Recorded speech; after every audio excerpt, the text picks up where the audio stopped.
one. Welcome to another edition of the MMA Analysis podcast. We got a contender series happening in the background.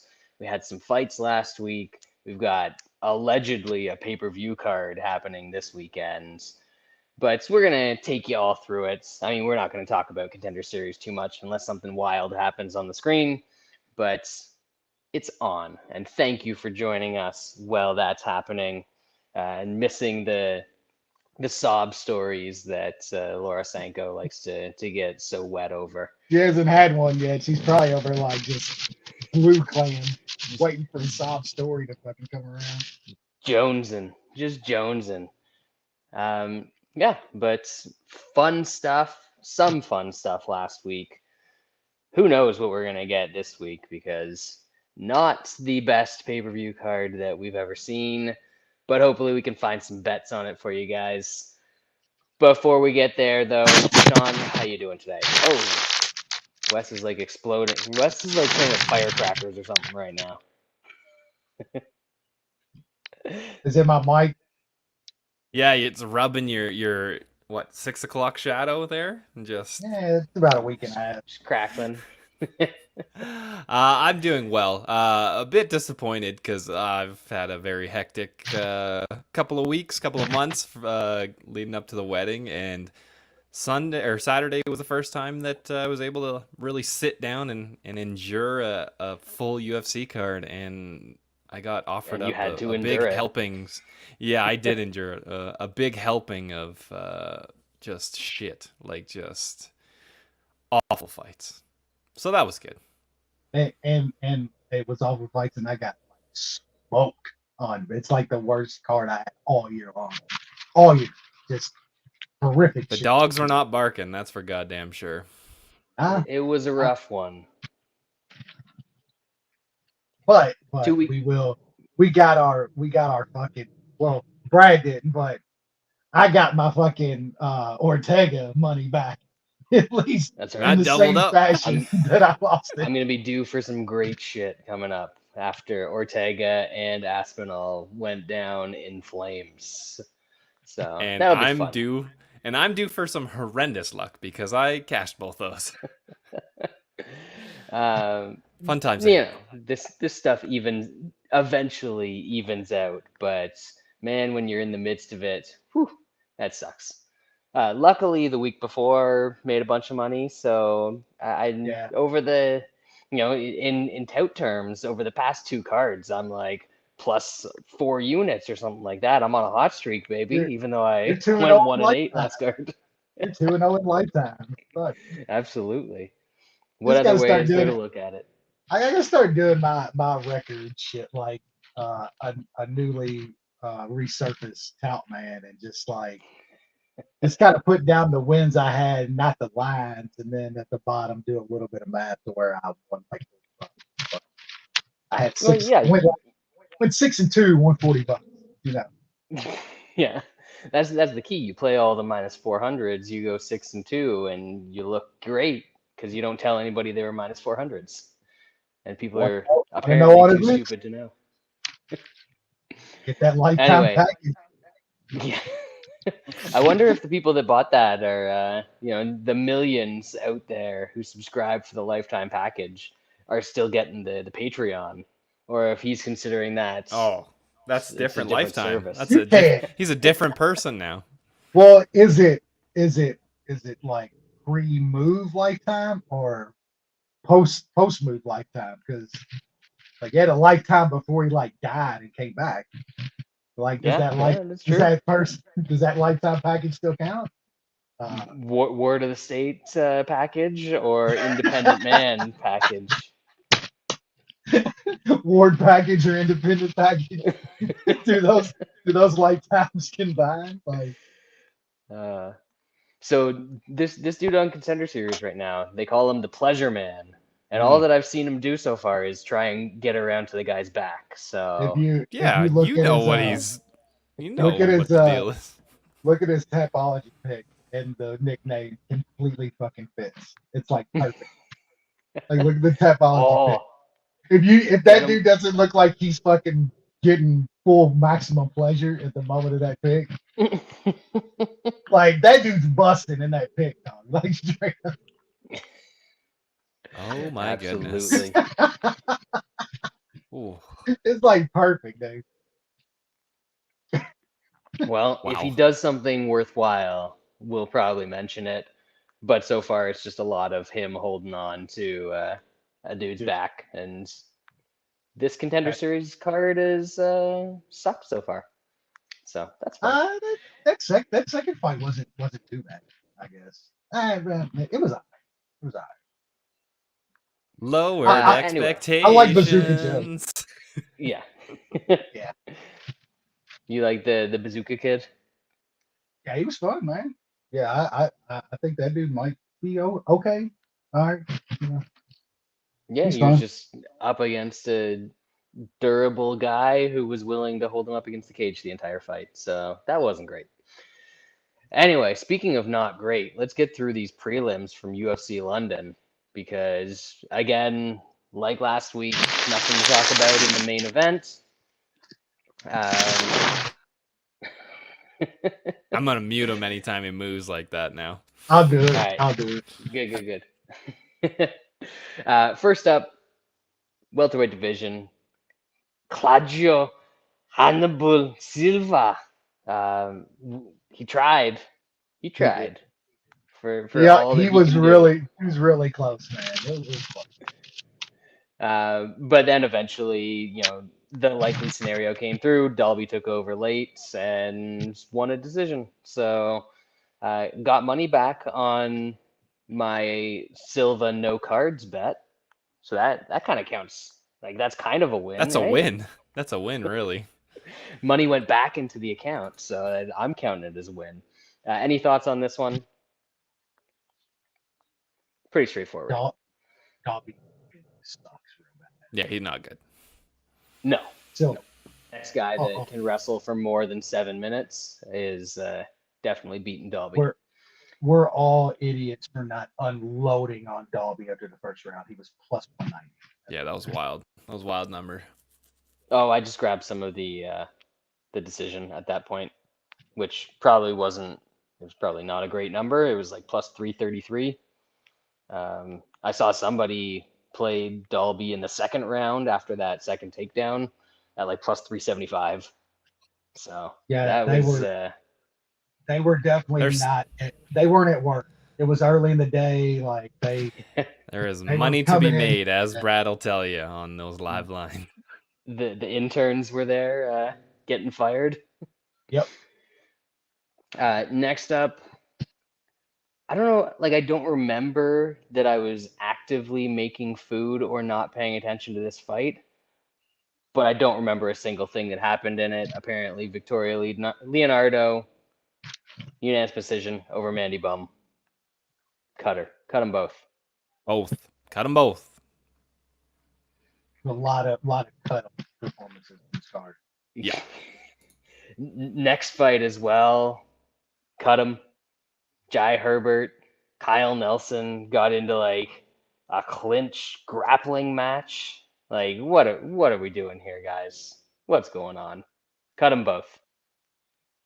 Herbert did not look good early, and he's lucky that Nelson gasses because he was definitely off his game. That's what I worried about after he had like a pretty good performance, but got knocked the fuck out by Potieria last time.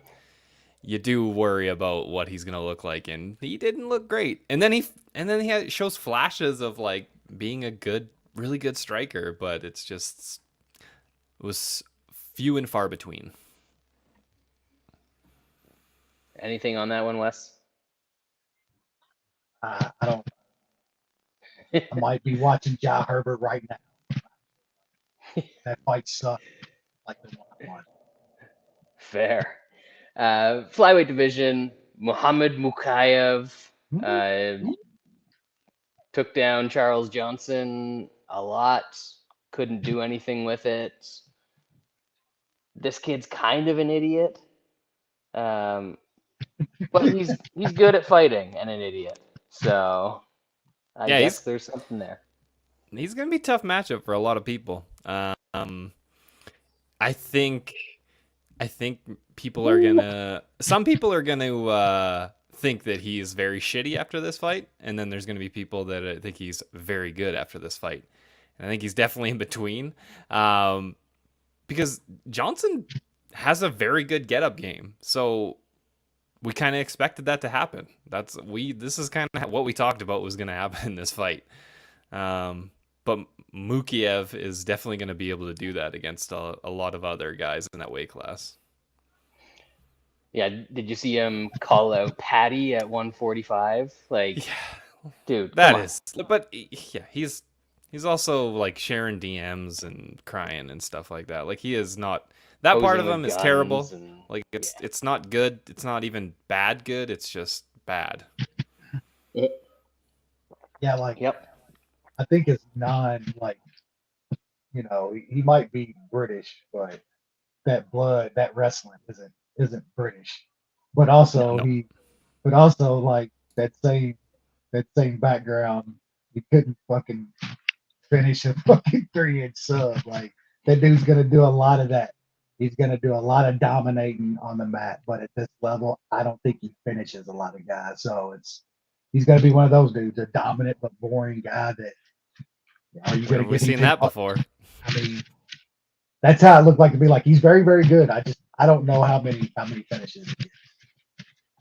Yeah, I think that'll be a concern. And the people that think he's bad don't realize that Charles Johnson is good and belongs in the UFC.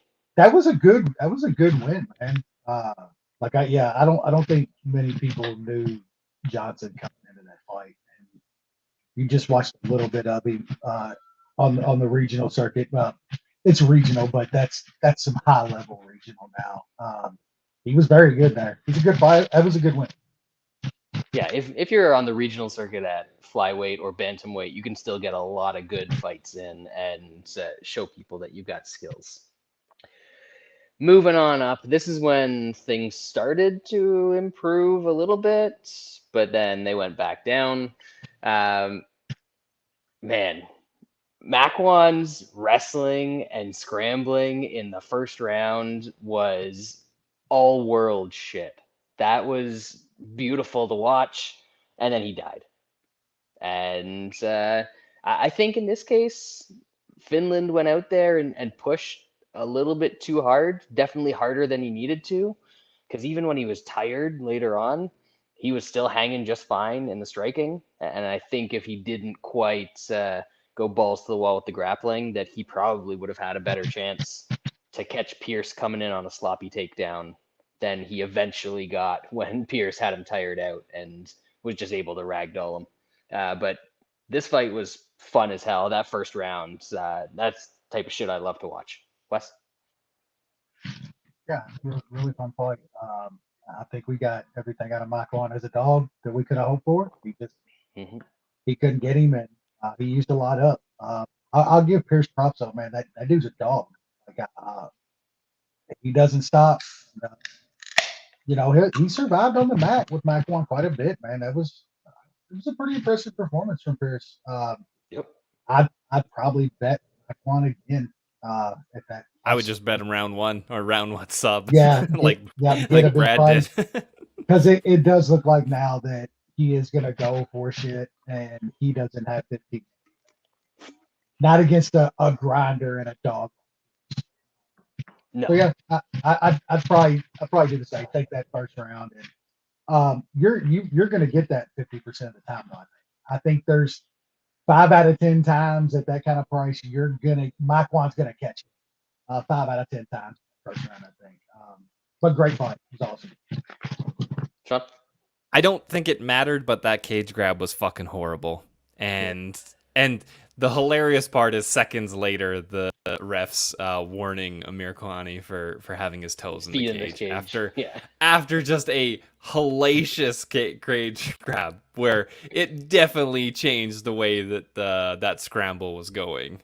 That was rough, but I don't think it mattered. I think at that point, yeah, I think it was kind of, it just quickened up the inevitable, but that's still just atrocious reffing there. Yeah, not good. But we jumped off the Pierce bandwagon and a little bit too soon. A little bit Or sorry, yeah, a little bit too soon. He'll compete with pretty much anybody at 145, I think. Next up, guy making his debut at 145, Nathaniel Wood looked pretty damn good, but let's not go crazy. It was Charles Rosa in there, and he made him look like Charles Rosa. Yeah, you can toss that black belt because the best thing that Rosa has going for him is his durability. Too bad it doesn't give him much more than a sliver of a chance to win, but it keeps him in there. So that dude, he took some shit against Wood.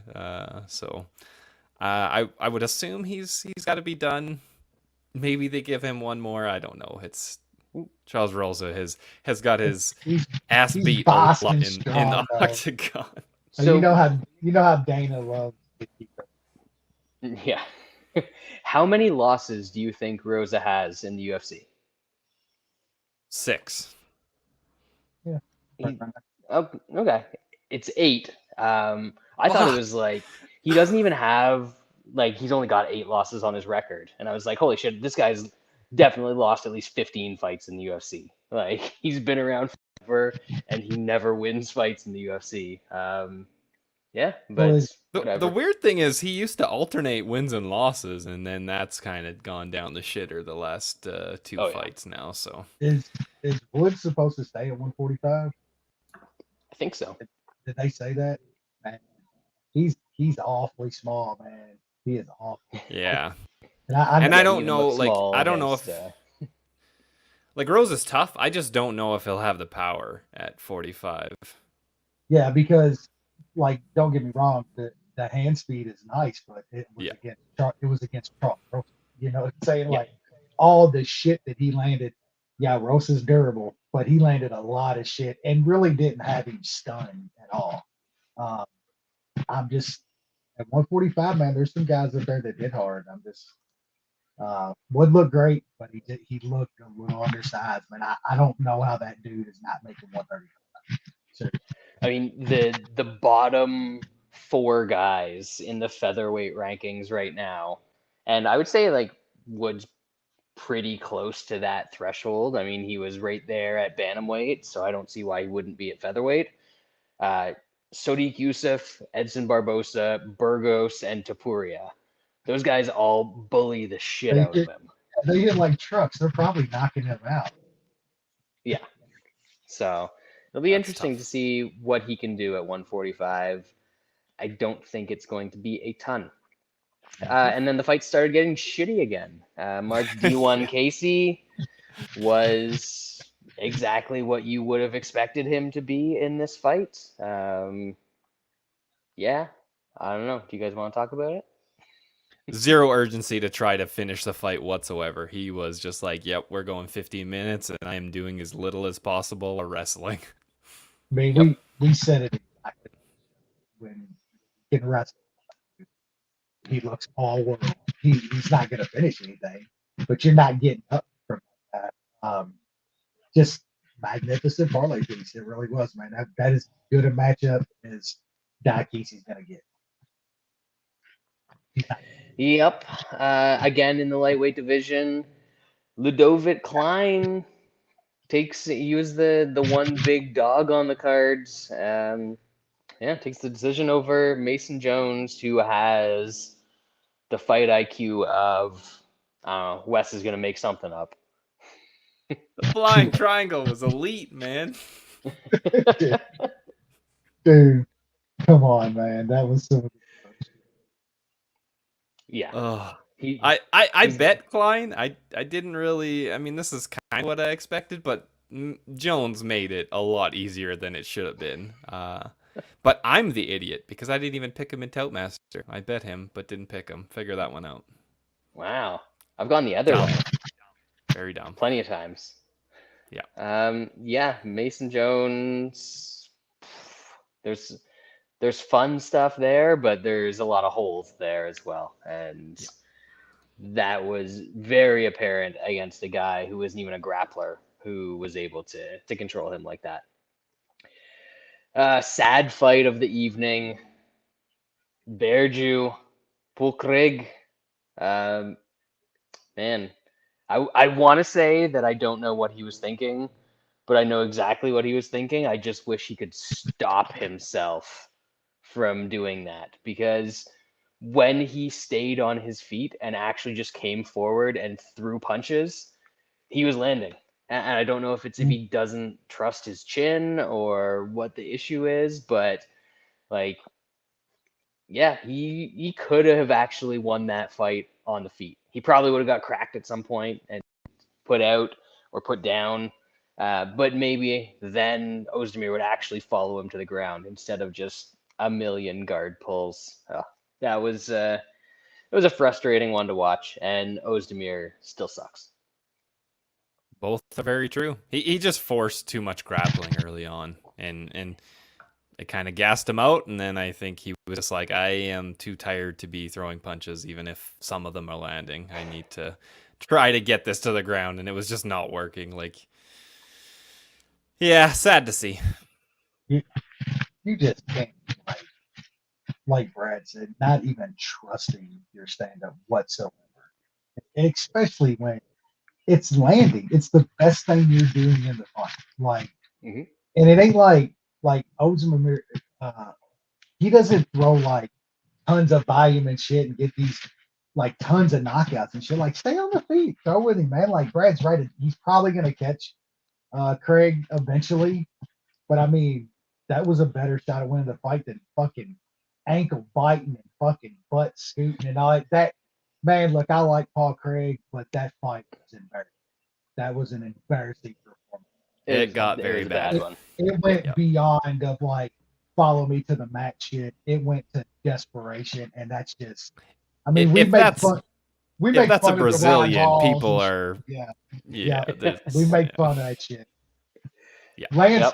Lance is dogging any Brazilian on this show that does something like that. He is. Lance not showing his face after that shit last week.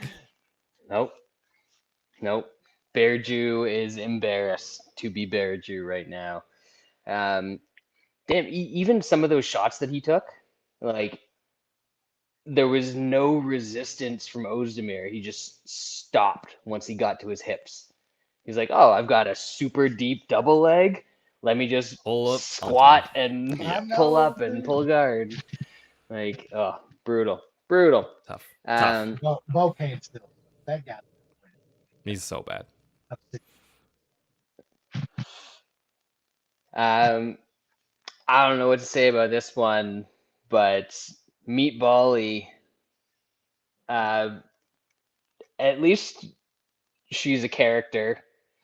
She seems to have absolutely no fucking idea that she's fighting like bottom 10 women's flyweight competition. And then she beats them and celebrates like she just won the World Cup. Like, I can hear her screaming in her fucking boner killing accent that it's coming home every time she wins a fight and goes out and jumps into the Monopoly dude's arms. Like, whatever. Somebody tweeted, like, that's the first chick that touched Dave Portnoy that he didn't have to pay him. Like, it was like, it was pretty much. Damn. Yeah, that sounds right. Yep. At least she got her out of there in the first round. Then we didn't have to endure more of this. So props. Yep. I mean, I'll say a couple things. One, the good, like, props to her, man. Like, how there's not many chicks though that do go out in MMA nowadays and fucking scrap and throw down, get motherfuckers out of there. Like, she got a couple spinning back elbow knockout. Props. You gotta give her that. On the other side, like, man, it's Anna Goldie. They're gassing this chick up, dude, and it's. I'm gonna get paid. I'm gonna get a good line. She's gonna get obliterated here very, very. What's the next one gonna be though? Is it gonna be Antonina? Are they gonna do that? Shitty Chev? I mean, I don't probably, but like that's a hard one to take. Though. Like, I hope not, because I don't want to touch that. Yeah, I don't either, because I think the Shitty Chef could like hold her against the cage for a couple rounds and win some shitty decision. But I don't actually think want Molly it. wins that one. Probably. That's The problem with that one is if she wins that, then they might just be like, "Ooh, title shot, and revenge then for the like sister." all of these barstool mouth breathers are gonna like give us a decent price on them. They're gonna give us a good price. They bet like $20 a fight, Wes. Let's be serious here. But They're not moving any there's lines. a lot of them. You couldn't imagine. I said it last week. There's a couple of barstool people that I fade religiously, and it's very rough. One's just a good looking chick that they bring on to give out shitty fucking pics in her basement. It is yesterday she did so every Monday she's got like the Monday barstool parlay that she picks 3 chalky fucking baseball teams. All 3 of them lost yesterday, 23-1. Banger. One was a plus 250 baseball underdog. Yeah. But that's the Nice. kind of operation they're running over there. There's 100,000 mouth breathers on her fucking Twitter because she looks halfway decent. They're like, "You're the best. You're the best. I'm playing your shit every day." Like, we'll see. I think we're gonna get it. The content world of Her and Darren gambling. definitely do the same thing. Yeah, she got the till upgrade. got- So I was watching Contender Series, and Josh Emmett, when he got his jaw destroyed, that must have come with a free set of beautiful chompers, because Oh yes. his are more pearly white than Gianni's.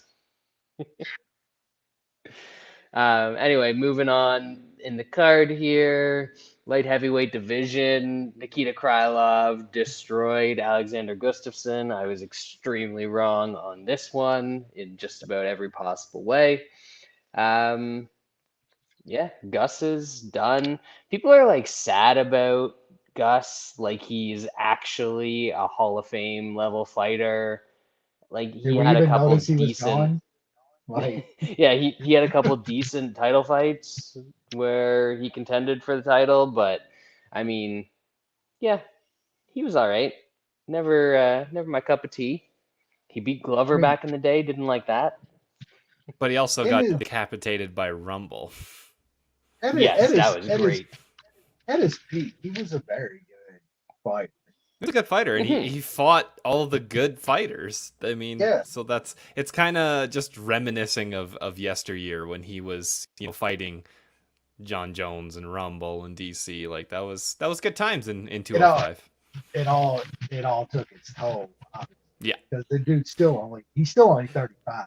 But like, I got what I wanted. Like, he showed up and looked great. Everything looked great. Like, that dude was in shape. He had abs and shit. Gus had fucking some abs.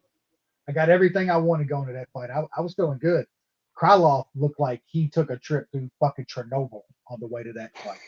That dude had veins popping out of his shoulders, dog. That dude was jacked. What an asshole. I thought he was going to wrestle. What happened to wrestling, Krylov? I needed that. Right? Fucking looked jacked, man. He just walked through him. No fucks given. Yeah, Gus absolutely. He's done. Have they ever done a fight between Krylov and Kudelov have fought at some point, didn't they? That seems like a fight that's happened, right? Yeah. And if it hasn't, it hasn't. Like, make that hasn't fight. Somehow. That would be put those two in and both in magma mode.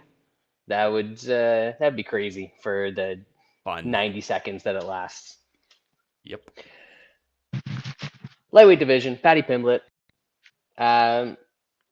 Not really any trouble in this one. Jordan Leavitt can't wrestle, can't strike, has no power. This was the perfect matchup for the UFC to make for Paddy, and I mean, he waited long enough. My over cashed by 16 seconds, and I think this is the one bet I actually won on the card. So thank you, Paddy. Appreciate you. Now go and keep getting fights so we can fade you.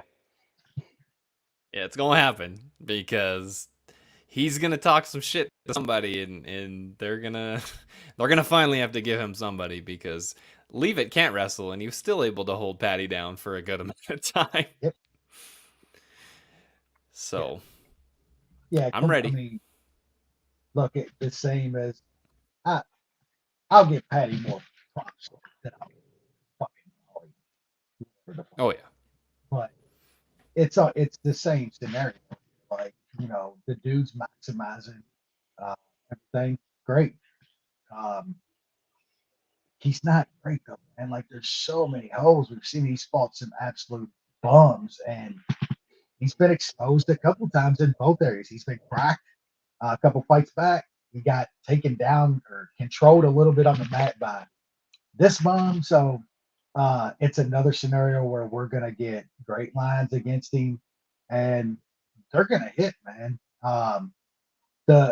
The funniest thing to me about all this though is this past week of the people that's comparing this guy to Connor. Connor. The Connor route. This is some madness. Like, I've never been the biggest Connor dude, but I know the greatness of that guy. And Yeah. I think it was our boy Magic that put it on Twitter. Like, look at Connor's first 4 fights in the UFC, who he fought and how he beat them. And you're going to even mention Patty in the same breath of that guy is laughable. And take fighting out of it.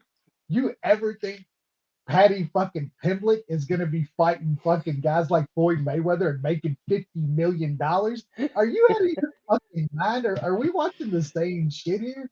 The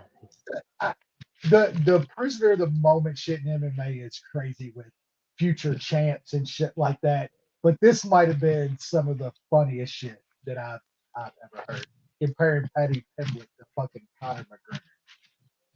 I hope the UFC gets back to doing more of the regional stuff, because I want an English guy that they gas up that I can fade, and like a Swedish guy and a bunch of guys over in Asia, and just go everywhere so I can fade whoever the fighters that you think are good from there, because usually they're not, unless it's like Brazil, and then those dudes will be on all the yams, and you're not going to mess with them down in Rio or anything like that.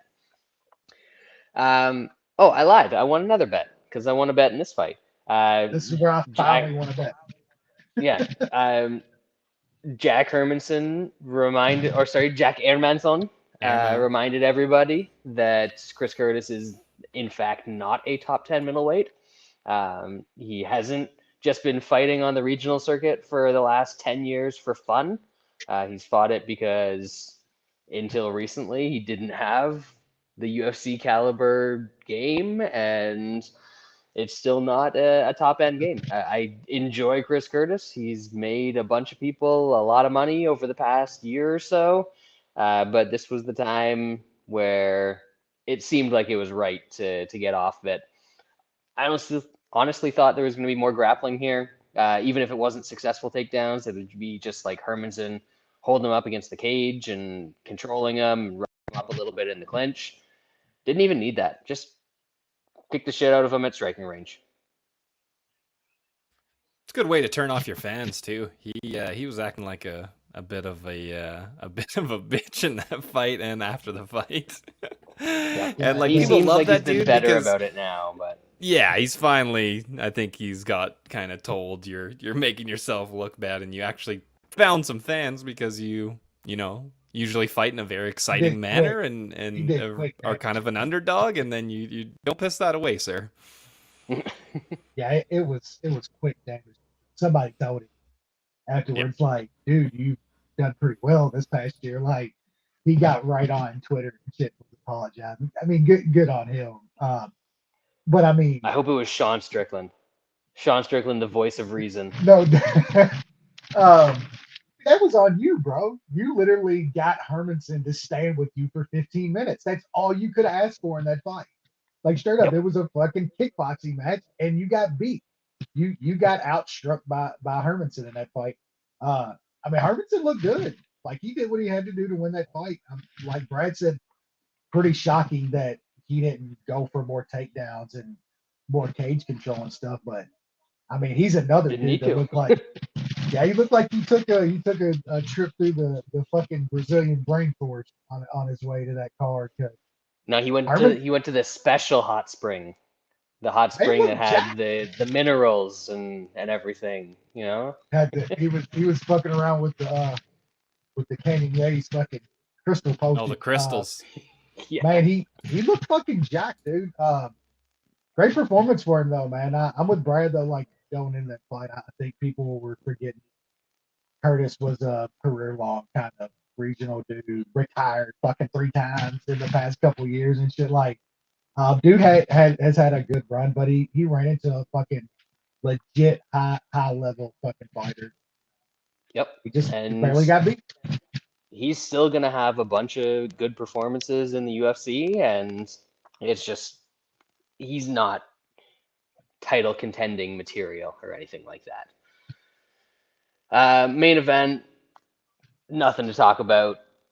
Tom Aspinall blew his knee out. Do we know what the injury was yet? Sean, you're usually pretty good with this sort of stuff. No, nothing. I got nothing. I haven't don't seen know if anything either. they've announced it. Sounds like it's probably an Somebody, MCL. yeah, I think somebody. It did not look good, whatever it No. was, but those pictures after the fight where he was chilling with Blades, having a beer, whatever, he only had it like just a little wrap on it. There wasn't ice, anything. There wasn't a That brace. Yeah, and usually if that's like something torn, it's iced completely down because that thing's gonna swell just Yeah, crazy. So that might be a good sign. But I mean, it looked like almost a football contact kind of knee injury, which is never ever good. So yeah, who knows? absolutely. The only thing that we learned in that fight is that at least in the very early going, Curtis Blades was going to be willing to exchange with Tom Aspinall on the feet, and I'm not sure how well that was going to work for him, but Very well. hey, It was going to it be worked awesome. enough. Yeah, it's going to work So, awesome.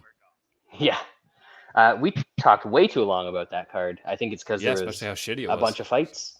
Yep. So we're going to move on to UFC 277, which I'm sure we can fly through some of this because some of it is not great. But we'll kick it off in the welterweight division. We have Oreo Cochise taking on the Blood Diamonds. This is one of Izzy's guys, right? Yeah, which makes him a Kai Kara France guy, and that's why he's fighting. Gotcha. They always come over in waves. You Americans, you're worried about your southern border. You got to be worried about all these dudes coming in from Australia all the time. Like, what's going Well, on? it's where the crazies on the right get it wrong. They were always worried about the fentanyl that comes over the southern border. They just forget about the boats, man. They always forget about the boats. These fuckers coming over on the boat. Plane. Sean, anything in this one? I really don't have much. I don't think the Mathetha is very good. And it's hard backing a guy named Orion. I don't really care. I hope it's Orion. Could the Blood Diamond get wrestled by a primarily kickboxing fighter? Yes, that's very possible. This is so low level that I don't care. This guy's nickname is Galaxy, which is lame. Like, I get it. It's the constellation, but Where the fuck is Arcata, California? That is some crunchy ass fucking name and nickname. Oh, he's probably in that area right around like Lemoore and Tachi Palace, where all those white supremacist dudes were back in the day. He's definitely grown up around with some Yeah, but I don't know. I didn't hate him when he was on Contender Series. Didn't hate him like he lost against Phil Rowe in his UFC debut, but I don't know. Yeah, I think he can grapple a little bit.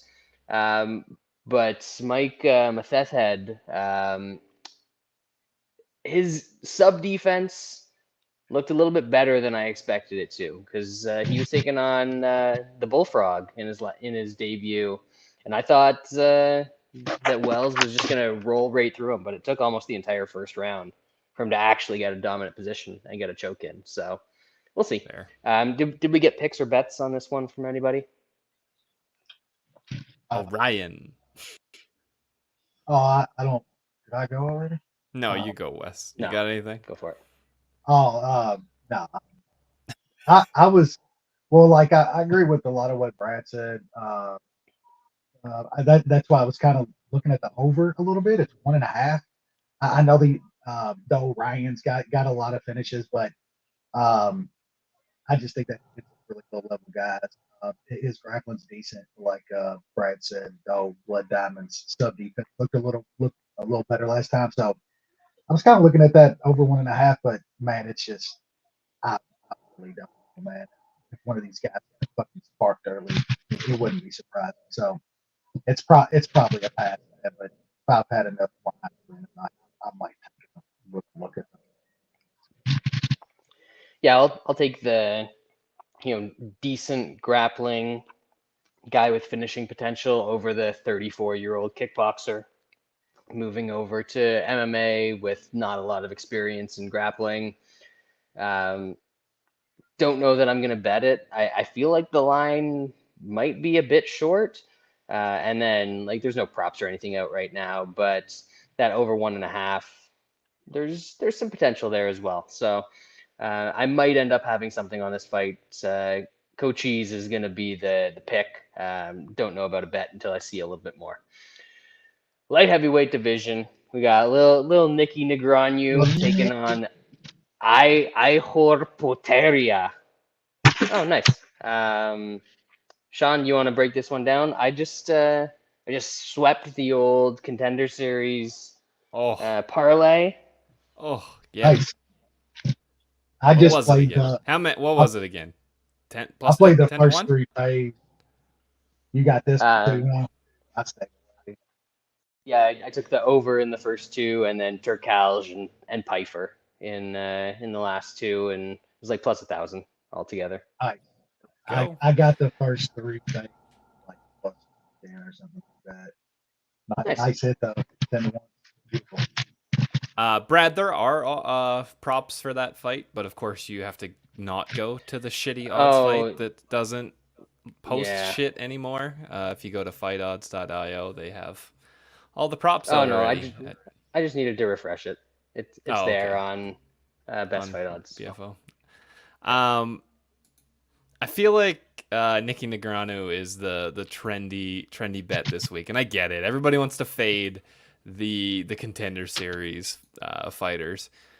It was a pretty bad Contender Series season, and I mean, fading Contender Series is something that I'm definitely all about.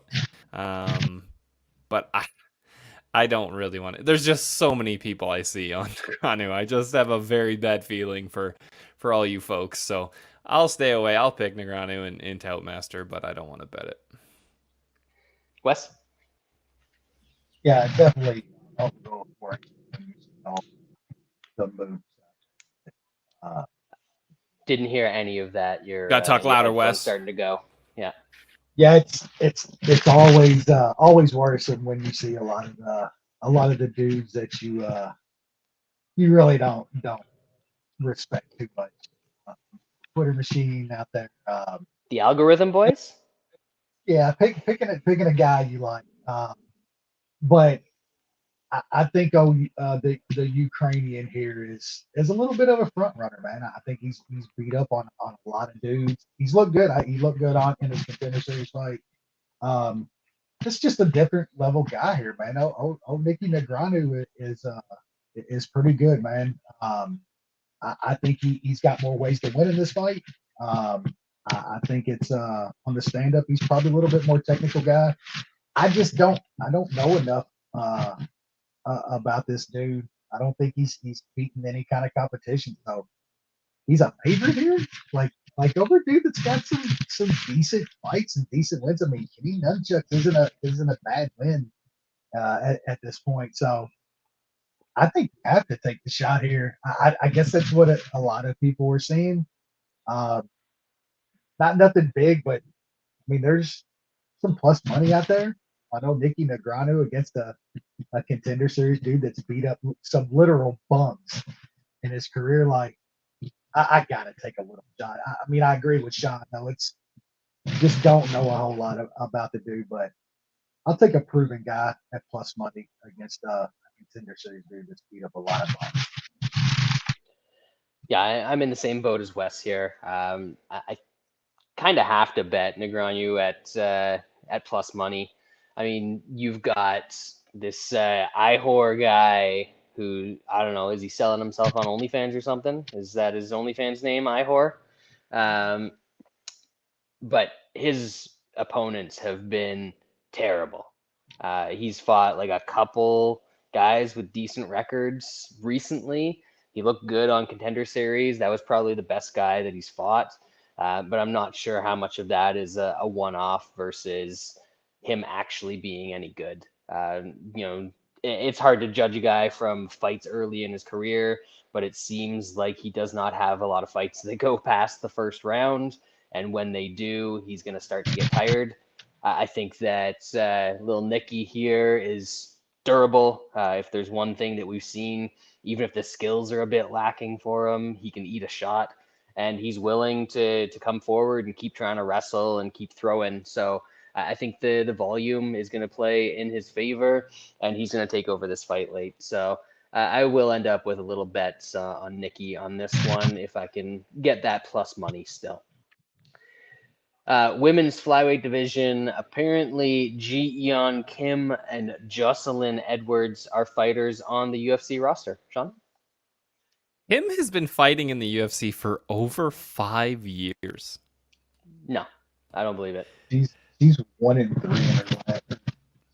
He's fucking 1-4. Won 4 in her last 5. Lost with her 3 in a win row. coming against Nadia Kassem. And she's lost Yeah. 3 in a row. She's still somehow in the UFC. Nice. I know, like, these guys are both terrible. I know the play is to pick the dog, but this is really tough for me to pick the dog in this one. That's because you're thinking about it too hard. I know, but that's why I told myself not to do that anymore and just take the dog. I mean, look at the people she's lost to. Catch a Beating, Catch a beat. Meatbally, Alexa Grasso. Those are all legit. Those are elite losses. Those are elite Other losses. Chev. Damn. Shitty Chev. Yep. Big time shit.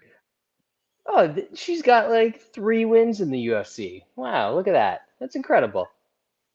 How many of those ladies are still fighting in the UFC, Brad? I didn't know that. Actually, I knew that Justine Kish was in the UFC, but I didn't know that any of those ladies were in the UFC to begin with.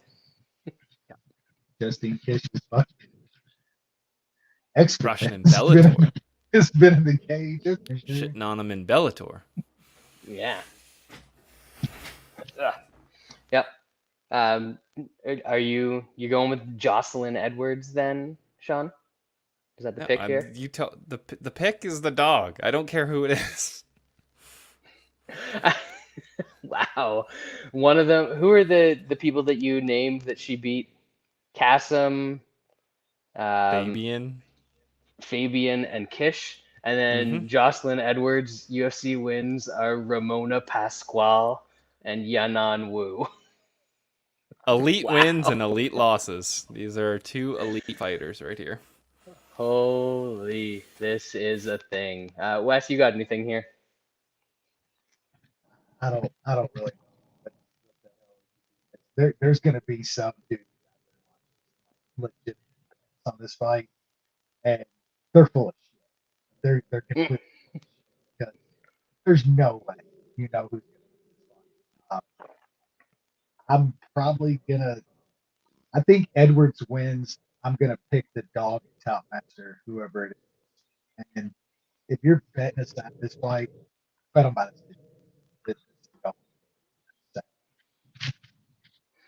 I think this might be a fight where when the DraftKings props come out, I just look at fight ends in a split or majority decision. And if that's like plus 400 or higher, I'll take great, that. that's great. But for now, Kim is the dog, so Kim will be the pick.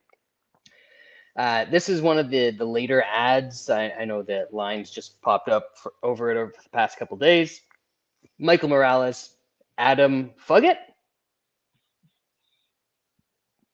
Fuck it. Welterweight division. Sean? Yeah, fuck it. I do not know who that is. I will be taking the guy that's minus 500? He seems to go up every time I look at it. Yeah. It's 600 now. That's who I'll pick. It seems like he's gonna knock the other dude out. I have no idea what fuck it is. He's very happy to be the welterweight champion of somewhere. I can't tell where. Couple different But places. He's 33 years old, making his UFC debut on super short notice. Just got subbed by Negumereanu in a grappling competition in 2020. Ooh, I obviously have not looked at this guy. Wes, anything from you? I mean, I watched this last fight. Apparently, he knocked the dude out, and I still can't remember him. So that's not a good thing. Morales has looked the goods so far. I mean, it was Kevin Giles, so we don't know how good, but I don't. He's got to be the pick, man. But I don't. You can't play minus 600 here. Maybe Morales inside.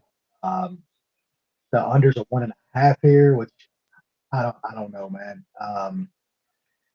Morales is going to be the pick, but I'm not sure I can do anything with it. Big Morales wins inside the distance, maybe KO. Yeah, Morales has some real potential. Good athlete, good wrestler. He can do a little bit of everything. He's got some of that crazy striking. I think I've seen people be like, "Oh, John Jones comparison." I don't know that that's actually true, but I think it's more than enough to deal with Adam Fugitt in this one. From the looks of his record, he got knocked out once, and the only time he's lost and it's gone to decision was against Austin Vanderford. We know what a dominant finishing threat that dude is. Paige will tell you all about that one on her OnlyFans. But it's gonna be Michael Morales in this one. Moving on up. Eventually, we'll get to some interesting fights. I promise, guys. Lightweight division. We got Drakkar Noir taking on. I don't know. After his last performance, how much of a Garcia is he? He's got to be a little bit more than half a Garcia. 5/8. What are we talking here? Yeah. 7/16 of a Garcia. No, 9/16 of a Garcia. There we go. Fractions. Sean, what do you got here? Yep.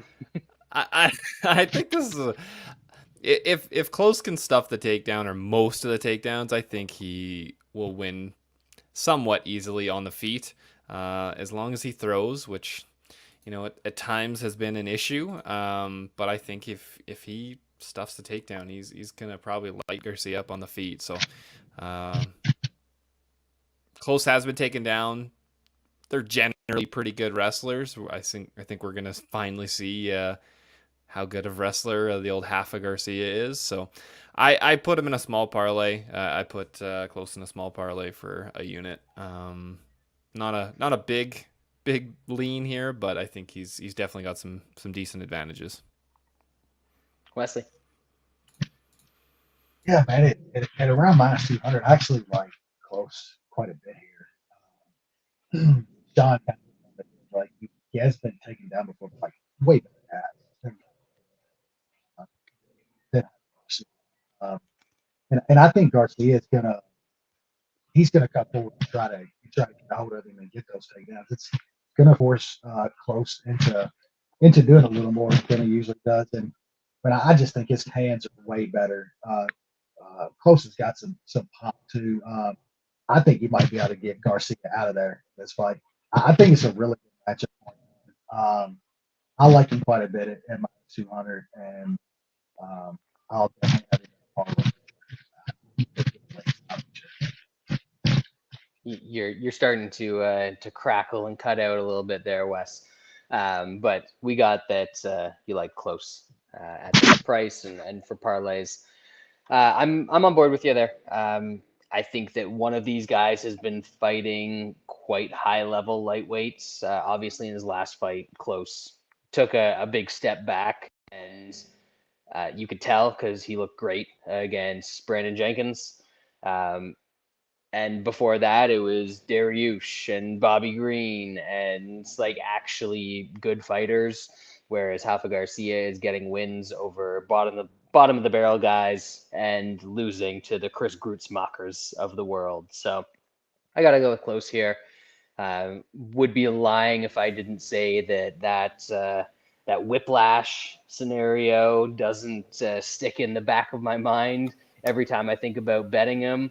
But I think it might be safe in this spot because I don't think he's going to face a guy that has a whole lot of power to get him out of there. So I like Drakkar Klose. I don't think this one is going to be particularly close. And I'll probably end up having him in a parlay at some point or another in this card. Next up, we got Don't Ask, Don't Tell Mays taking on Handy Abdelwahab. Is that no? I missed it. I'll come up with something for him. I need more time. I'm just looking. I need to come up with something for that name. We'll see what I can do while you guys are talking. Sean, what do we know about Handy? I don't know much about Handy the Hammer. He's fought professionally 5 times in the last. He's fought professionally 5 times, and it's all been in the last year and 2 months. But at this weight class, does that matter? I don't know if it does, especially against a guy like Don'Tale Mayes. Don'Tale Mayes actually showed some shit. He got the trend. The NCAA Mayes train was in full effect last time out against the Parisian. I guess he has that in his pocket now. Like, I don't know. Could he wrestle the Handy Hammer? Maybe. I have no idea who the fuck this guy is. So I'll pick Don'Tale Mayes. Opener on this fight was like even money, and now Mayes is like minus 180. So the interns might have been on that one too. Wes. Yeah, I mean, still, you want some Don'Tale Mayes at almost 2-1 fave. I don't know about that. I wish this True Fatties wasn't so juiced at this point, because I do think we could see some D1 Don'Tale in this spot, and maybe a little riding on top a little bit, getting it sloppy and sweaty. But it's a little juicy at this point. I don't know if I trust it that much because I have no idea what old Handy hand job. I don't know if I've ever seen him fight. So you're laying the juice on Don'Tale Mayes, though, man. Good fucking luck, because this dude looked really bad not that long ago. Decent lately, yeah, but man, I have no idea here, honestly. I'm going to pick Don'Tale Mayes, but I just don't know enough about Handy to make any kind of real decision, even on the fatties. I wish that line would come down a little bit. If it does, I'll sprinkle on that, but nothing. I'm not too. I don't have any real strong looks in this fight. I completely blindly faded Handy the Hammer in this one. The Handy Hammer? There we go. That's what we'll call him. He's the Handy Hammer. I saw pictures of the people that he's fought. And one dude is a literal pear with legs. Oh, I saw that. That dude is a human cartoon character, bro. Like, straight up. That shit's wild. He looks like he was the inspiration for Homer Simpson. Like, he's got that body type. Yeah, so that's not great. Because I've never seen this guy fight, I went to the experts because apparently one of the promotions that our boy Cody Safdie works for and does matchmaking for, they had this dude booked on a card like last month, but he couldn't come over to the border to Canada and then get back into the U.S. because he's only got an Egyptian passport. So he didn't end up fighting on the card. But the fact that he was fighting in some, no offense, Cody, ass backwards promotion in Canada, and now he just happened to end up on short notice on a UFC card. He's probably not great. Apparently, he's a wrestler, but I would be shocked if this dude can do anything if his fight goes outside of a minute. So if you're gonna bet the handy hammer, bet him in the first 60 seconds on BetMGM. Other than There we that, go. you got to go with D1. Don't ask, don't tell. Love it. Moving on up, lightweight division. This is a fun one. This will be good. We've got Drew Dober, the man of 1,000 bedroom posters, taking on Rafael Alves. I respect Rafael Alves because this is the dude that he went full Rumble for one of his fights. It was supposed to be a featherweight fight. He weighed in at like 157. Then he blamed it on the bad salmon, right? That was this dude. Pretty sure that was him. But either way, he shows up and he fucking slangs them things. So against Drew Dober, that's going to make for a fun fight. Sean? I'm pretty sure that was the Jared Gordon fight that he got a little fat with. I think it might have been that one. I'm not sure. I hope so. I'm sure it got canceled, yeah. whatever it was. Yeah. Ober's always in fun fights when he's not getting absolutely blue-balled. I think he can keep this on the feet, and dude throws hammers, so I think he's going to eventually clip that chin. It is a bit concerning. He took a decent amount of damage against McKinney. There's a lot of guys out there that would not have survived that early onslaught by him. And then it just showed the balls that he has, that he took over that fight and got McKinney out of there. I liked Dober in this fight. I took him inside the distance at plus 135. I think he gets him out of there either in the first or early second. So it was the Pat Sabatini fight. Ah, right. And he missed weight by 11 and a half pounds at featherweight. He probably made a good decision means, in that fight. Yeah. So that means that he weighed in at, 157 and a half for a featherweight fight? Love it. Love it. Full respect. I hope he's on all the magma because he's going to need it here. Wes, what do you got? Yeah, I think these dudes are going to throw down. Dober is just, he's a madman. Like, that guy can't have a boring fight. And he's going against a guy that's, going to probably fight about the same way. I just think Dober hits harder, and I know Dober can take a better shot.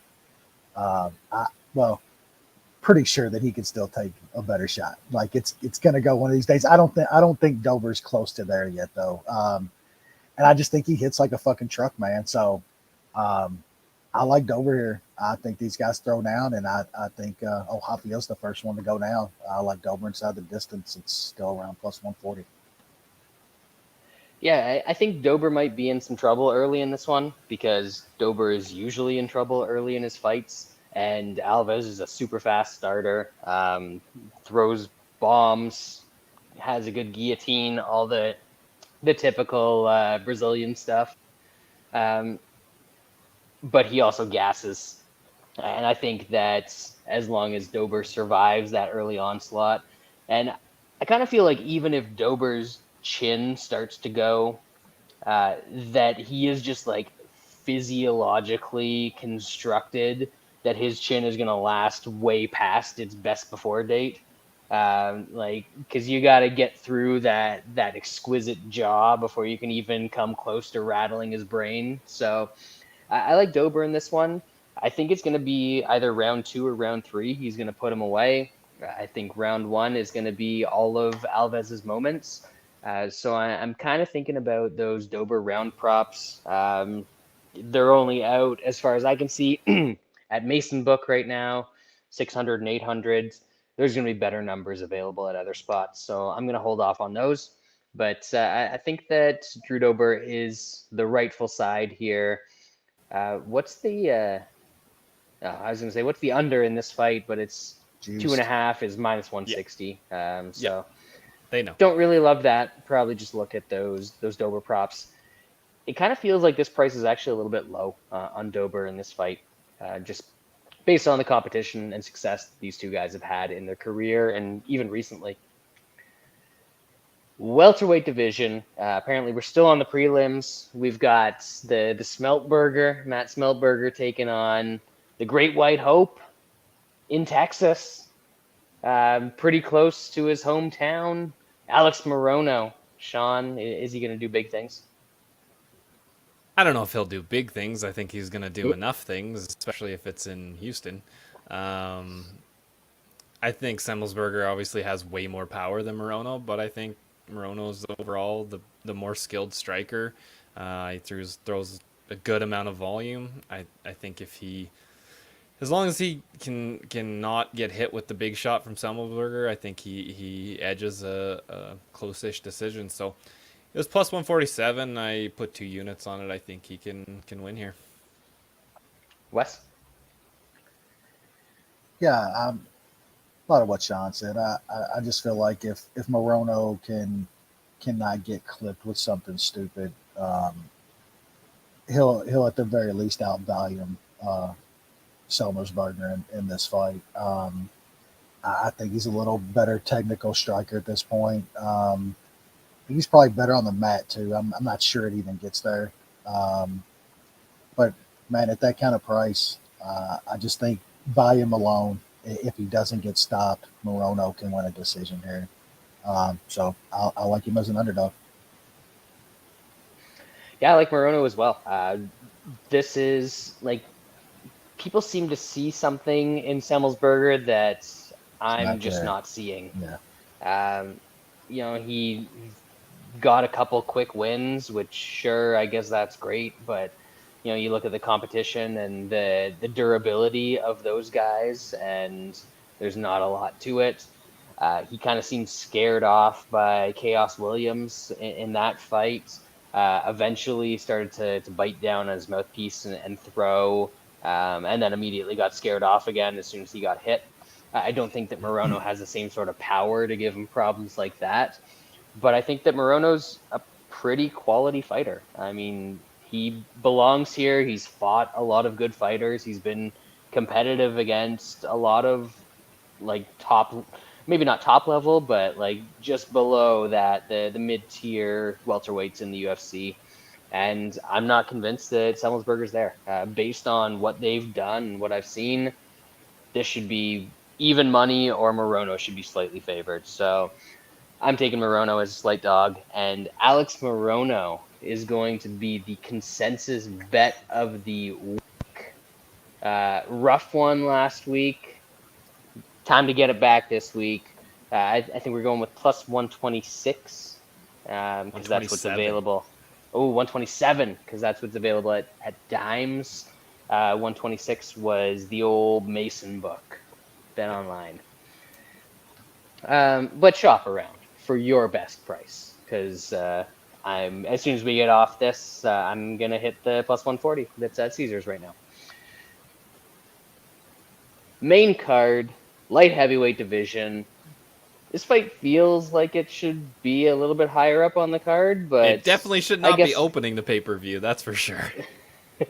Well, it doesn't have action. This is the good one to open the pay-per-view. This is the one that you don't want as the final prelim, because now people have already paid for the fights. So it doesn't matter if this one turns them off or not. They're locked in. Because, reminder, folks, this is a pay-per-view.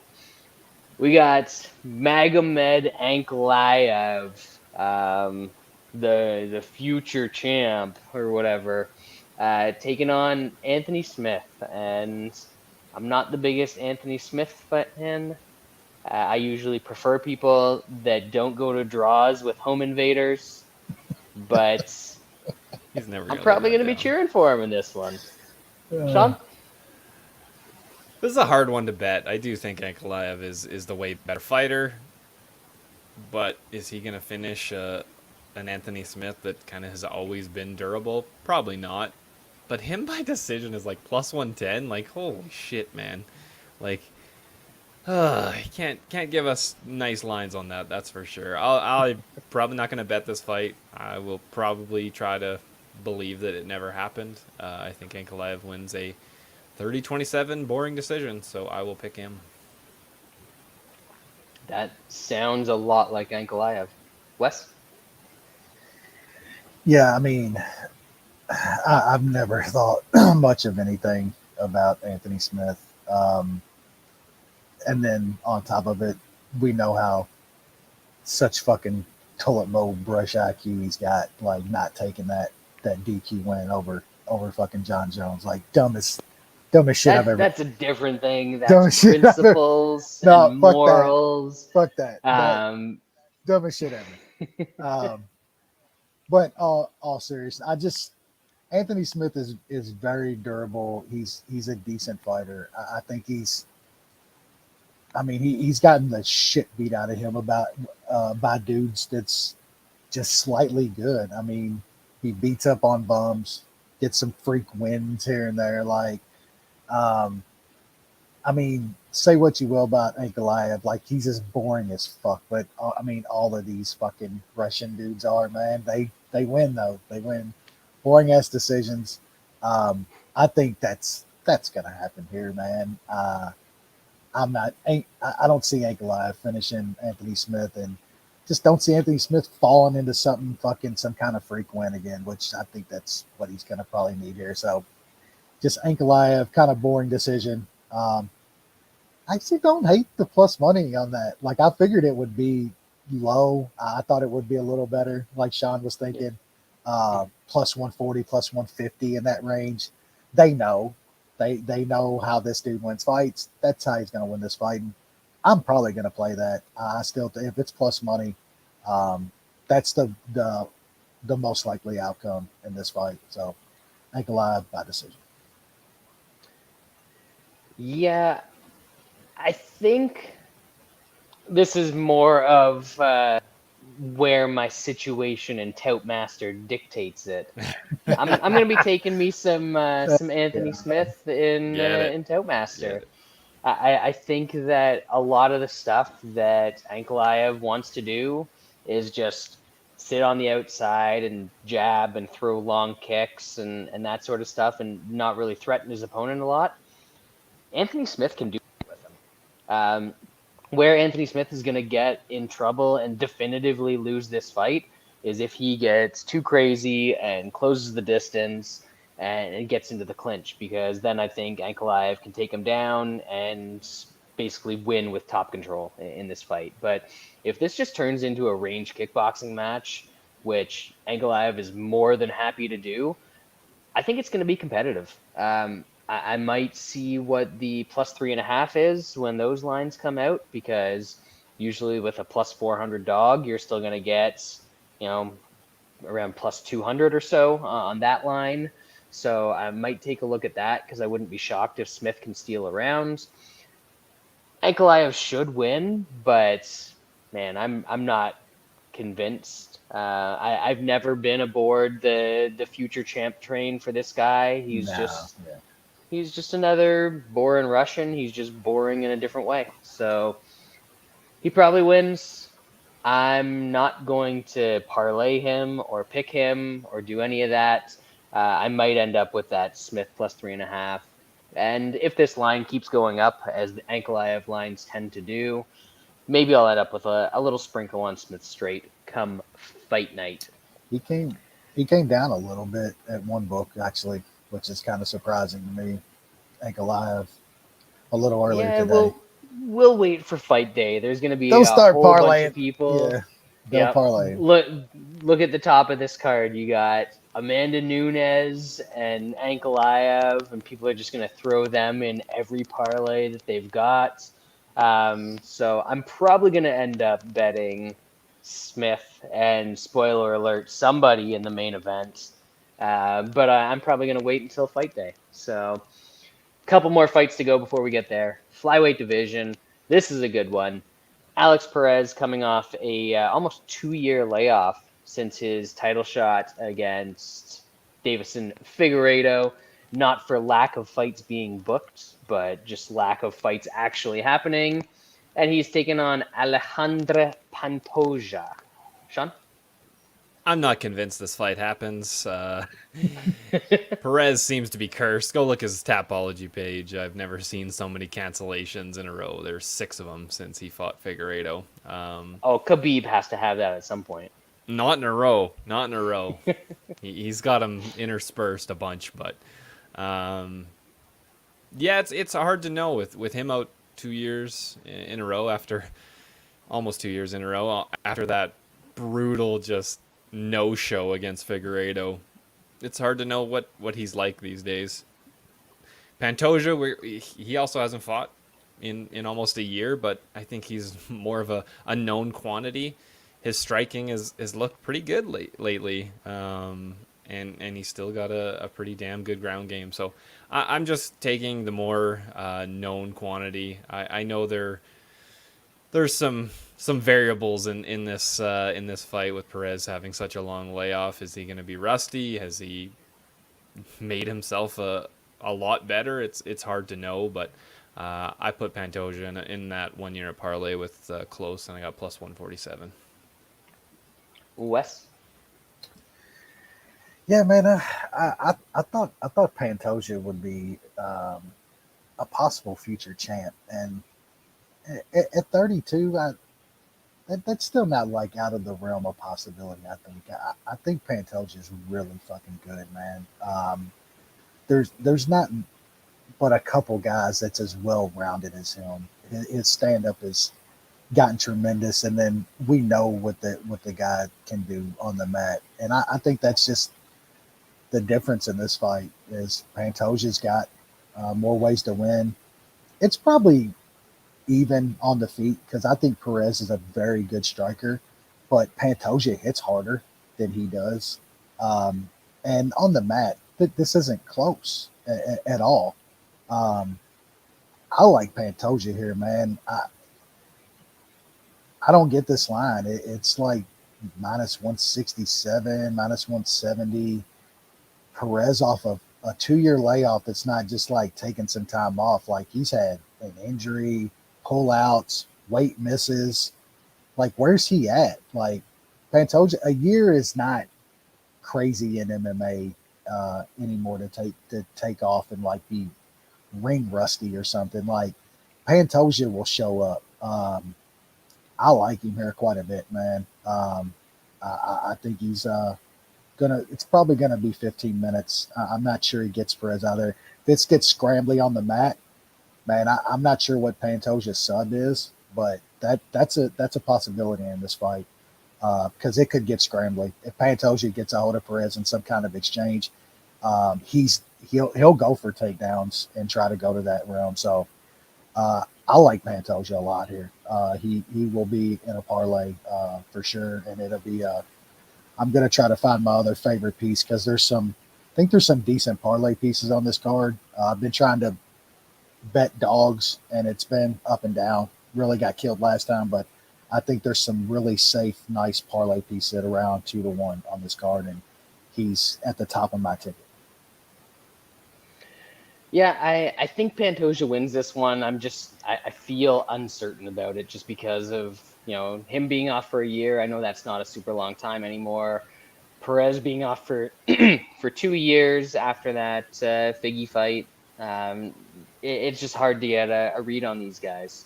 I think that the thing that swings it in Pantoja's favor for me is that Perez, I think he was one of the first guys to make me hate calf kicks because he used them against Formiga in that fight, and that sucked. So I don't like him. And if he's going to rely on that against Pantoja, I don't think it's going to be nearly as effective because Pantoja is actually a pretty decent leg kicker himself. Those guys are usually pretty good at defending that. So Perez is going to have to rely on his wrestling then, because I think that of the two of them, Pantoja's got the better hands. I think he's the more dangerous guy when it gets into the sub grappling. Maybe Perez can get some top time, but we're seeing that that's less valuable than ever in MMA scoring. So everything kind of points to Pantoja. There's just, for some reason, I don't feel super confident about it. Maybe that'll change when it comes to fight day if I've got a couple beverages in me by the time the fight rolls around. But as of right now, plus 450. That's not bad. Not too bad. I mean, the Figgy sub on Perez was pretty crafty. Like I don't give Perez too much shit for that. Figgy just sort of snatched that guillotine out of nowhere. But we'll see if it's we saw even a gassed Pantoja because Royval was starting to get to him with his pace in that last fight. Even gassed Pantoja was able to get his back and Royval's different when it comes to pace, man. No, but even when Pantoja was gassed, he was still able to sub him. So that just shows you how good his grappling is. So that sub certainly has some legs in this spot. Big boys, we go from the flyweights to heavyweights. We got Sergey Pavlovich, a Russian, coming all the way to Texas. So who do you think that the people in Texas are going to cheer more for? The black dude, it's gonna be a hard or the one. Russian, because they love their Russians in Texas these days. They love those dudes, but he's taking on the Black Beast. I have to say, I'm a little bit worried about the Black Beast fighting in Houston again. It seems to be a little bit hit and miss. Sean, what you expect here? Yeah, I was hoping that we were going to get a nice little line on Pavlovich or maybe Pavlovich TKO. The books kind of knew better. I cashed pretty decent with Tuivasa last time. When you got guys that aren't going to be panic wrestling on the Black Beast and will stand in there and throw, they got a decent shot.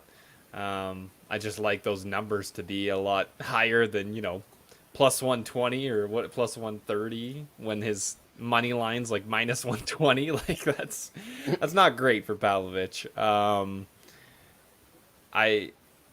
throws a lot of volume, and that's going to be good against the Black Beast, but that of course opens him up to the equalizer. Getting Black Beasted. Getting beasted. So I'll pick Pavlovich in Toutmaster.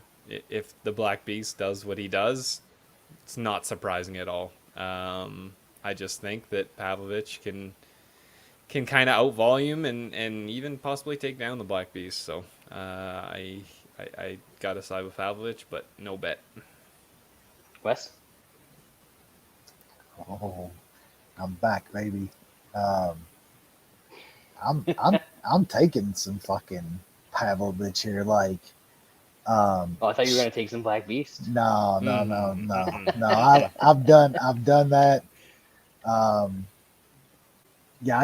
Sean hit it on the striking. Like any person that like throws a little bit of volume on Derek Lewis, like he can't take that shit, man. That dude, like, he does not like to get hit, like, whatsoever. If you can land on Derek Lewis, he'll shell up on the cage, man. And you're just hoping that at this point he doesn't connect on some bomb. It happens. It's happening less. It's starting to happen a little less lately. And I absolutely think Pavlovich is probably going to get a takedown in this fight, and probably in the first round. And can he get off enough ground and pound on Derek Lewis before Derek Lewis tries to Undertaker him and just fucking raise up off the cage? And I think at this point too, like, Derek Lewis is like 37 now. He's starting to get old. I mean, the dude's been in a lot of fights, man. Some easy. He's been in some hard ones. He's taken some damage in some fights. And I just think he's getting in there with a younger dude that's got a path, and you just hope you don't get fucking black beasted.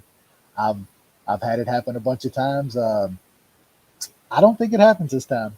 I've been wrong many times before, but I'm gonna roll the dice again. So give me some Pavlovich. I don't know. The line's not too far off of Pavlovich inside or just playing him straight. I'll probably just take him straight, man, and lay the tiny bit of juice. If I get black beasted, I won't even be mad anymore. I've had it happen enough times already. I'm immune to it. So Pavlovich for me.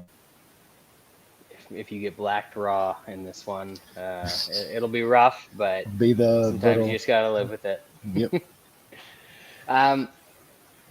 To me, the thing that kind of leans this towards Pavlovich is that Derek Lewis really seems to struggle with guys who are longer than him and willing to fight longer than him. If you get inside, we know what one punch from him can do, but guys that are willing to sit on the outside and poke at him with kicks and straight punches, they seem to have a lot of success. Whether it's Volkov, where eventually he got black beasted, or Cyril Gahn, where he didn't eventually get black beasted. These guys have a very consistent history of racking up rounds against Derek Lewis. So I think Pavlovich, I think it's smart to go money line instead of the inside. Yeah. I wouldn't be shocked if we see a more cautious Pavlovich in this one, and this fight takes a little while. Honestly, because we've got a fatties, we've got some plus money on the fatties. I might be tempted to take that, but the way that these lines escalate, honestly, to go from a plus 125 over 1.5 to a plus 425 fight goes the distance is insane to me.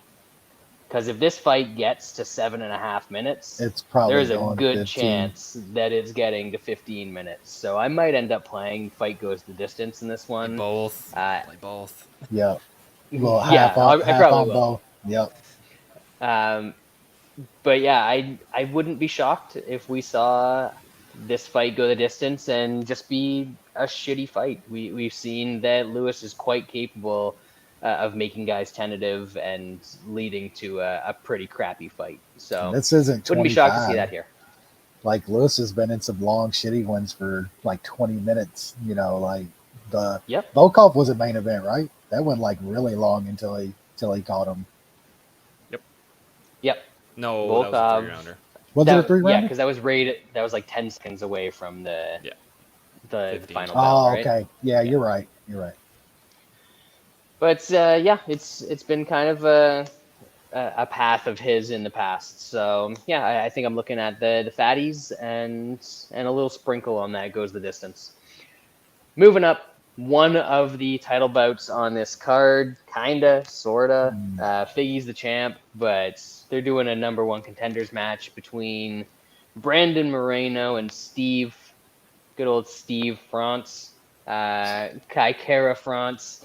But this is a good fight. I think two guys that when they first came into the UFC, I would have been shocked if you told me they were fighting for a title. And now I'm perfectly content to see them in a fake title fight. Sean?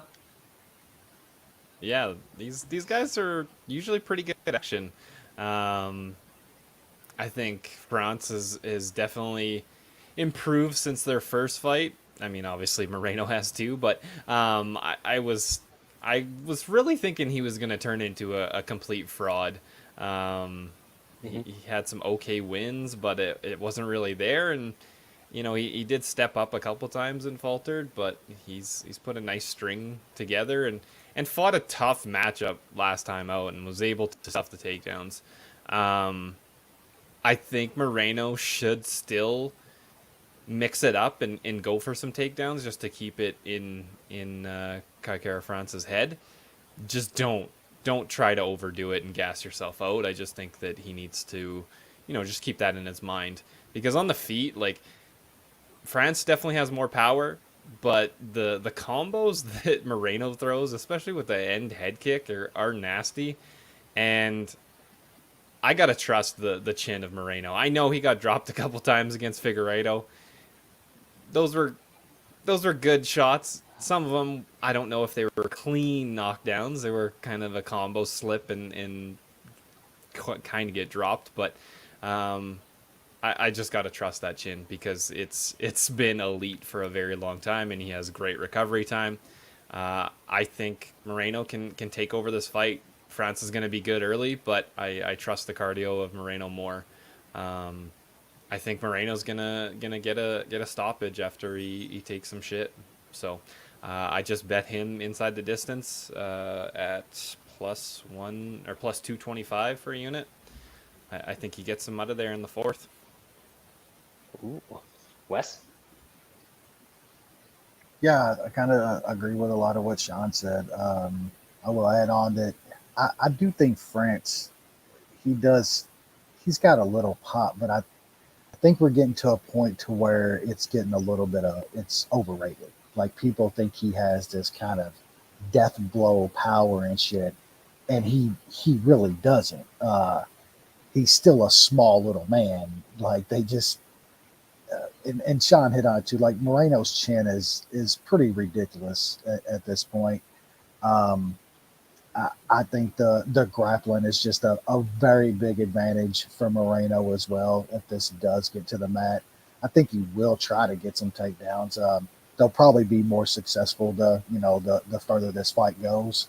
Um, yeah, I just think he's got to weather a little bit early, and I think he can. Like I started with, I just think that power is slightly overrated. Like he's knocking out Cody Garbrandt and shit, and no Bon Torron. Like we know him. That's a flawed guy who ended up getting cut sadly, but very flawed dude. And then like Cody as well. So um, I think Moreno can survive that, and I think he's just the way better all around fighter than France. Props to France. Like I thought he was going to be a complete bum as well. He's way better than I thought he was going to be. I'll give him that.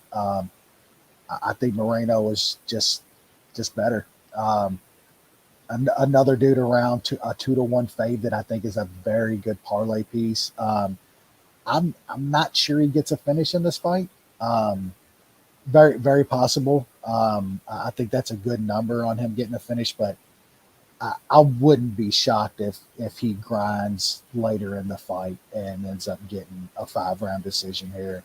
But I do really like him in this fight at 2-to-1. Yeah, I just looked to see what Moreno by sub was.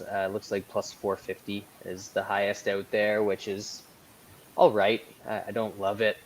And the thing that really has me questioning this fight for Moreno is when they first fought, he didn't try and take him down at all. And I feel like if he does the same thing here, he's probably in more trouble because as much as we want to say he's improved, I feel like the grappling is the biggest improvement in his game, and he is as hittable as he's ever been, if not more so. And after getting rocked a bunch of times by Figgy, I know you said some of them maybe weren't the cleanest in the world, but how many times do you have to get clipped before one of them actually affects you? So if this just turns into a 25-minute kickboxing bout, I think that it's 50-50. I think where it becomes a -200 fight is if Moreno starts to mix in the takedowns. That's why I was kind of eyeing that sub prop, because I think that has some real potential. But I'm not sure that I can trust him to do it. So I have no bet in this fight. At this point, at least, I'll pick Moreno just because I think he has a couple more ways to win it. But I think this is going to be competitive. And if Moreno doesn't come at it with a really good game plan, that he's in danger of not even getting the next shot against Figgy. And I mean, for that reason, I kind of hope that he loses because Figgy's more likely to take a shot and a defense against France than like the 17th fight against Moreno. So we will see how that goes. But we're moving on. Main event, the women's goat. Like she actually is, but that kind of makes everything that happened in the last fight even more hilarious. Amanda Nunes is looking for her title back against Juliana Pena. Apparently, they coached a season of Tough together. Nobody watched it. Nobody I cares. finally did. Did you? How bad is it? It's real bad, isn't it? It is. He just It watched is. the fights though. I Eh, thought you just watched the fights. Yeah, I mean most of it. I watch like little bits of like the first episodes when you see the people at home and they're training because I like to see if they're at least at an actual camp or at a converted Jiffy Lube up in fucking uh, somewhere in Northern California. So just but dude. As far as like low level talent, it's one of the worst seasons you could ever imagine. Big surprise. I mean, Big surprise there. Love it's heavyweights on Yeah. side, so it's Heavyweights like and flyweights, women's it, flyweights, right? it's bad, bro. It is Winners. fucking bad. I'm not gonna watch it. Nope. Anyway, Sean, what do we got on this? I'm picking Nunes. I'm not betting her. She's the much better fighter. She fought probably the worst game plan you could ever think of, and she was still close to getting Peña out of there a couple times last time out.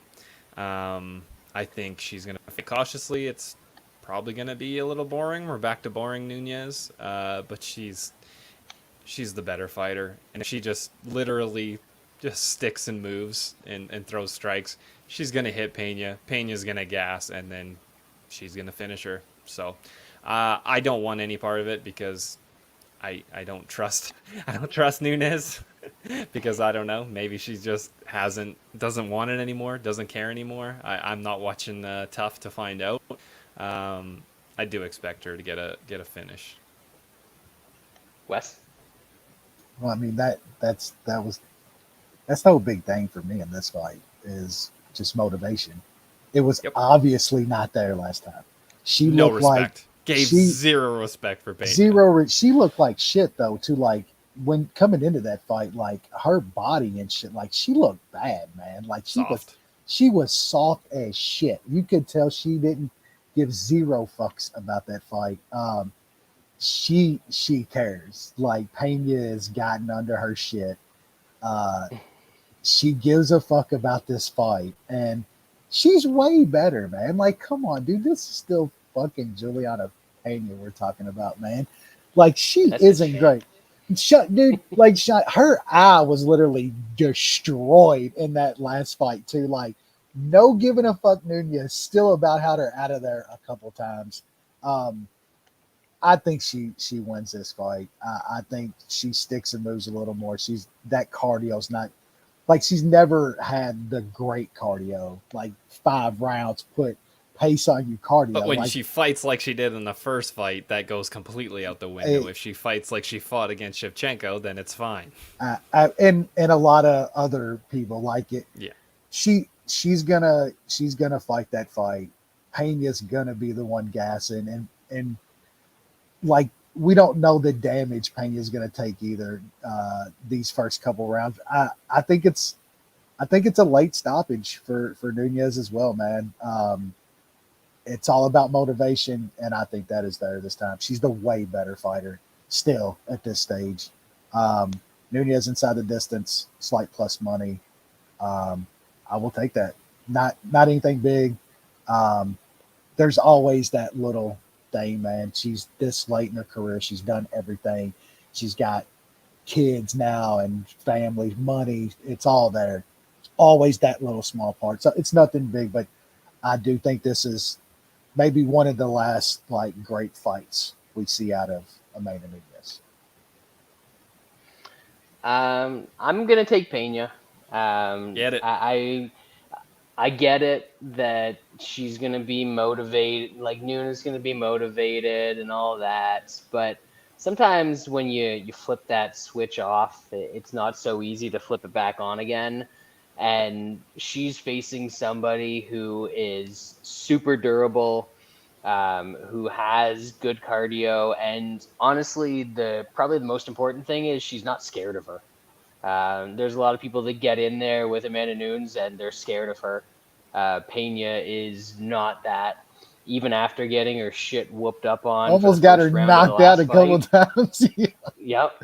Then she just came back out and got right back in her face. So I think you guys are right that we see a lot more of a patient Nunes in this fight. I don't think she's going to come out and quite as heavy to the grappling as she did in the first one. However, to sort of contradict what I just said, I did play fight ends by sub. That was like plus 250 just for a little bit here.